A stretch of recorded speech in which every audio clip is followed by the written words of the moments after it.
Hi friends, ನಾನು ನನ್ನ ಕನಸು ಯೂಟ್ಯೂಬ್ ಚಾನಲ್ಗೆ ಸ್ವಾಗತ. ಫ್ರೆಂಡ್ಸ್, ಬನ್ನಿ ಇವತ್ತಿನ ರೆಸಿಪಿ ನಾನು ಹೋಟೆಲ್ ಸ್ಟೈಲಲ್ಲಿ ಪುದೀನ ರೈಸ್ ಮಾಡೋದು ಹೇಗೆ ಅಂತ ತೋರಿಸ್ಕೊಡ್ತಾ ಇದ್ದೀನಿ.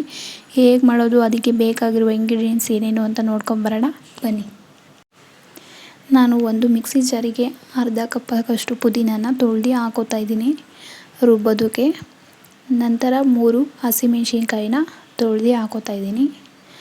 ನಂತರ ನಾನು 7ರಿಂದ 8 ಕರಿಬೇವನ್ನ ತೊಳೆದು ವಾಶ್ ಮಾಡಿ ಹಾಕೋತಾ ಇದ್ದೀನಿ. ನಂತರ 1 ಹಿಡಿಯಷ್ಟು ಕೊತ್ತಂಬರಿನ ಕಟ್ ಮಾಡಿದಿಂದ ತೊಳೆದು ಹಾಗೆ ಹಾಕೋತಾ ಇದ್ದೀನಿ. ಮತ್ತು ಅರ್ಧ ಇಂಚಷ್ಟು ಶುಂಠಿ ಕಟ್ ಮಾಡಿ ಹಾಕೋತಾ ಇದ್ದೀನಿ.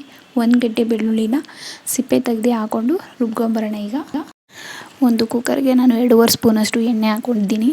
ಎಣ್ಣೆ ಹಾಕ್ಕೊಂಡು ಒಂದು ಚಕ್ಕೆ ಮತ್ತು ಪಲಾವ್ ಎಲೆದು 1 ಎಲೆ, ನಂತರ 1 ಪಲಾವ್ ಮೊಗ್ಗು, 2 ಲವಂಗ, ಅರ್ಧ ಸ್ಪೂನಷ್ಟು ಸೋಂಪು ಕಾಳನ್ನ ಹಾಕೋತಾ ಇದ್ದೀನಿ. ನಂತರ 2 ಗೆಡ್ಡೆ ಈರುಳ್ಳಿನ ಸಣ್ಣದಾಗಿ ಕಟ್ ಮಾಡಿ ಹಾಕ್ಕೊಂಡು ಫ್ರೈ ಮಾಡ್ಕೊತೀನಿ. ನೀವು ಯಾವುದೇ ಪಲಾವು, ಟೊಮೆಟೊ ಬಾತು, ಕುಷ್ಕ ರೈಸು, ಪುದೀನ ರೈಸು ಮತ್ತು ರೈಸ್ ಬಾತು, ಜೀರಾ ರೈಸು ಇದಕ್ಕೆಲ್ಲ ಆನಿಯನ್ ಜಾಸ್ತಿ ಹಾಕಿದ್ರೆ, ಜೀರಾ ರೈಸ್ಗೆ ಕೆಲವರು ಆನಿಯನ್ ಹಾಕ್ತಾರೆ, ಕೆಲವರು ಹಾಕಲ್ಲ. ಹಾಕಿದಷ್ಟು ಚೆನ್ನಾಗಿರುತ್ತೆ. ನಾನು ಅದನ್ನು ಮಾಡಿ ತೋರಿಸ್ತೀನಿ ಹೇಗಿರುತ್ತೆ ಅಂತ. ನೋಡಿ, ಹಾಕ್ಕೊಂಡು ಫ್ರೈ ಮಾಡ್ಕೊಳ್ಳಿ. ಎಲ್ಲ ಬಾತ್ಗಳಿಗೂ ಈ ಆನಿಯನ್ ಸ್ವಲ್ಪ ಜಾಸ್ತಿ ಹಾಕಿರೋದ್ರಿಂದ ಟೇಸ್ಟಿಯಾಗಿ ಬರುತ್ತೆ. ನಂತರ ನೋಡಿ, ಇವಾಗ ಫ್ರೈ ಆಗಿದೆ. ಇದಕ್ಕೆ ನಾನು ಸ್ವಲ್ಪ ರುಚಿಗೆ ತಕ್ಕಷ್ಟು ಉಪ್ಪು ಮತ್ತು 1/4 ಸ್ಪೂನ್ ಅಡುಗೆ ಅರಿಶಿನ ಸೇರಿಸ್ಕೊತು ಫ್ರೈ ಮಾಡ್ಕೊತಾ ಇದ್ದೀನಿ. ಜಸ್ಟ್ ಫ್ರೈ ಮಾಡ್ಕೊಳ್ಳಿ ನೀವು. ಈರುಳ್ಳಿ ಸ್ವಲ್ಪ ಎಣ್ಣೆಲೇ ಬೇಯಬೇಕು. ಇವಾಗ ಬೆಂದಿದೆ. ನಾನು ಇದಕ್ಕೆ 1 ಸಣ್ಣ ಗೆಡ್ಡೆ ಟೊಮೊಟೊನ ಸಣ್ಣದಾಗಿ ಕಟ್ ಮಾಡಿ ಹಾಕೋತಾ ಇದ್ದೀನಿ. ಹಾಕ್ಕೊಂಡು ಫ್ರೈ ಮಾಡ್ಕೊತಾ ಇದ್ದೀನಿ. ನೀಟಾಗಿ ಫ್ರೈ ಮಾಡ್ಕೊಳ್ಳಿ, ಏಕೆಂದರೆ ಟೊಮೊಟೊ ಬೇಯಬೇಕು, ಈರುಳ್ಳಿ ಜೊತೆ ಕಾಂಬಿನೇಷನ್ ಆಗಬೇಕು, ಆವಾಗ ರುಚಿಯಾಗಿರುತ್ತೆ ಪುದೀನ ರೈಸು. ನಂತರ ನನ್ನ ಚಾನಲ್ನ ವಾಚ್ ಮಾಡ್ತಿರೋ ಪ್ರತಿಯೊಬ್ಬರಿಗೂ ಥ್ಯಾಂಕ್ ಯು ಸೋ ಮಚ್. ನಂತರ ನಾನು ಇದಕ್ಕೆ ರುಬ್ಬಿಟ್ಕೊಂಡಿದ್ನಲ್ಲ ಆ ಮಸಾಲೆನ ಇದಕ್ಕೆ ಸೇರಿಸ್ಕೊಂಡು ಹಸಿ ವಾಸನೆ ಹೋಗೋವರೆಗೂ ಫ್ರೈ ಮಾಡ್ಕೋಬೇಕು. ಹಸಿ ವಾಸನೆ ಹೋಗೋವರೆಗೂ ಫ್ರೈ ಮಾಡ್ಕೊಳ್ಳಿ. ಈ ಕೆಲವ್ರು ಏನು ಮಾಡ್ತಾರೆ, ಹಾಕ್ಕೊಂಡಿದ್ದೀನಲ್ಲ ಅಂತ ಅಂದ್ಬಿಟ್ಟು ಜಸ್ಟು ಅಕ್ಕಿನ ಹಾಕ್ಕೊಂಡು ಫ್ರೈ ಮಾಡ್ಕೊಂಬಿಡ್ತಾನೆ. ಆವಾಗ ಒಂಥರ ಟೇಸ್ಟ್ ಬರುತ್ತೆ, ಅದು ಅಷ್ಟು ಚೆನ್ನಾಗಿರಲ್ಲ. ಇದು ಸ್ವಲ್ಪ ಬಿರಿಯಾನಿ ಥರ ಟೇಸ್ಟ್ ಬರುತ್ತೆ. ಅದರಿಂದ ಇದು ಹಸಿ ವಾಸನೆ ಹೋಗೋವರೆಗೂ ಫ್ರೈ ಮಾಡ್ಕೋಬೇಕು. ಫ್ರೈ ಮಾಡ್ಕೊಂಡು ಹಾಕೊಳ್ಳೋದ್ರಿಂದ ತುಂಬ ಟೇಸ್ಟಿಯಾಗಿ ಬರುತ್ತೆ. ನನ್ನ ಚಾನಲ್ನ ವಾಚ್ ಮಾಡ್ತಿರೋ ಪ್ರತಿಯೊಬ್ಬರಿಗೂ ಥ್ಯಾಂಕ್ ಯು ಸೋ ಮಚ್. ಮತ್ತು ನನಗೆ ಹೀಗೆ ಸಪೋರ್ಟ್ ಮಾಡ್ತಾಯಿರಿ. ಹಾಗೆ ಇವಾಗ ಮಸಾಲೆ ಬೆಂದಿದೆ.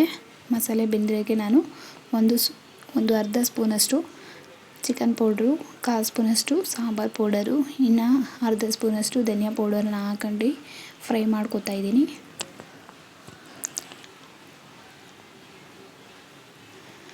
ನನ್ನ ವಿಡಿಯೋನ ಕೊನೆವರೆಗೂ ನೋಡಿ. ಲಾಸ್ಟಲ್ಲಿ ನಾನು ಪ್ರತಿ ಮನೆಗೆ ಯೂಸ್ ಆಗುವಂಥ ಸ್ಕಿನ್ ಕೇರು ಪ್ರತಿಯೊಂದರಲ್ಲೂ ಒಂದೊಂದು ಟಿಪ್ಸ್ ಕೊಡಬೇಕು ಅಂತ ಅಂದ್ಕೊಂಡು ಈ ವಿಡಿಯೋನ ಸ್ಟಾರ್ಟ್ ಮಾಡಿದ್ದೀನಿ. ಅದಕ್ಕೋಸ್ಕರ 3 ಡೇಸ್ ಗ್ಯಾಪ್ ಕೊಟ್ಟಿದ್ದೀನಿ.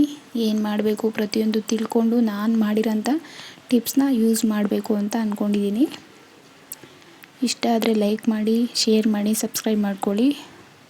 ನಂತರ ನಾನು 2 ಗ್ಲಾಸಷ್ಟು ಅಕ್ಕಿನ ತೊಗೊಂಡು ಅದು ತೊಳೆದಾದ್ಮೇಲೆ ನಾವು ಮಸಾಲೆ ನೀರು ಹಾಕೋಕ್ಕಿಂತ ಮುಂಚೆನೇ ಮಸಾಲೆ ಒಳಗಡೆ ಅಕ್ಕಿ ಹಾಕಿ ನಾವು ಫ್ರೈ ಮಾಡೋದ್ರಿಂದ ಆ ಮಸಾಲೆ ಎಲ್ಲ ಅಕ್ಕಿ ಅನ್ನದೊಳಗಡೆ ಇರುತ್ತೆ. ಅದಕ್ಕೋಸ್ಕರ ಆ ಥರ ಫ್ರೈ ಮಾಡ್ಕೋಬೇಕು. ನಂತರ ನಾನು 2 ಗ್ಲಾಸಷ್ಟು ಅಕ್ಕಿ ತೊಗೊಂಡಿದ್ನಲ್ಲ, ಇವಾಗ 4 ಗ್ಲಾಸಷ್ಟು ನೀರು ಸೇರಿಸ್ಕೋತೀನಿ.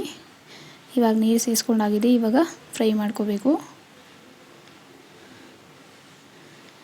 ನೀರೊಳಗಡೆ ಒಂಚೂರು ಫ್ರೈ ಮಾಡಿಕೊಂಡು ನೋಡಿ ಇವಾಗ ಎಷ್ಟು ನೀಟಾಗಿ ಬರ್ತಾಯಿದೆ ಅನ್ನೋ ಜೊತೆಗೆ ಇವಾಗ ನಾನೊಂದು ಸ್ವಲ್ಪ ಹೊತ್ತು ಕುದಿಯೋಕ್ಕೆ ಬಿಡೋಣ. ಇವಾಗ ನಾನು ಮೊಸರು ಹಾಕ್ಕೊತಾ ಇದ್ದೀನಿ. ಯಾಕೆ ಇವಾಗ ಮೊಸರು ಹಾಕ್ಕೊತಾ ಇದ್ದೀನಿ ಅಂದರೆ, ಹುಳಿ ನೋಡಿಕೊಂಡು ಮೊಸರು ಆ್ಯಡ್ ಮಾಡ್ಕೊಳ್ಳಿ. ಕೆಲವೊಂದು ಹುಳಿ ಟೊಮೊಟೊ ಹಾಕೋದ್ರಿಂದ ಮೊಸರನ್ನ ಸ್ಕಿಪ್ ಮಾಡಿ. ಇವಾಗ ಮೊಸರು ಹಾಕಿ ಸ್ವಲ್ಪ ಹೊತ್ತು ಕುದಿಯೋಕ್ಕೆ ಬಿಟ್ಟು ಇವಾಗ ಉಪ್ಪು ಖಾರ ನೋಡಿಕೊಂಡು ಬೇಕು ಅಂದರೆ ಆ್ಯಡ್ ಮಾಡ್ಕೊಳ್ಳಿ. ಇವಾಗ ನನಗೆ ಯಾವುದು ಉಪ್ಪು ಖಾರ ಬೇಕಾಗಿಲ್ಲ. ಇವಾಗ ನಾನು ಮುಚ್ಚಳ ಮುಚ್ಚಿ 2 ವಿಸಿಲ್ ಬಿಡ್ತೀನಿ. ನೋಡಿ, 2 ವಿಸಿಲ್ ಬಿಟ್ಟಾದಮೇಲೆ ನಾನು ಬಿಸಿಲು ಎತ್ತಿದ್ರೆ ಸ್ವಲ್ಪ ಅನ್ನ ಮೆತ್ತಗಿರೋ ಥರ ಕಾಣಿಸುತ್ತೆ. ಆಮೇಲೆ ಆರಿದ್ಮೇಲೆ ಉದುರಾಗಿರುತ್ತೆ ನೋಡಿ. ಇವಾಗ ನಾನು ಸರ್ವಿಂಗ್ ಪ್ಲೇಟ್ಗೆ ಹಾಕೊಂಡು ಸರ್ವ್ ಮಾಡ್ತಾಯಿದ್ದೀನಿ. Thank you for watching my videos.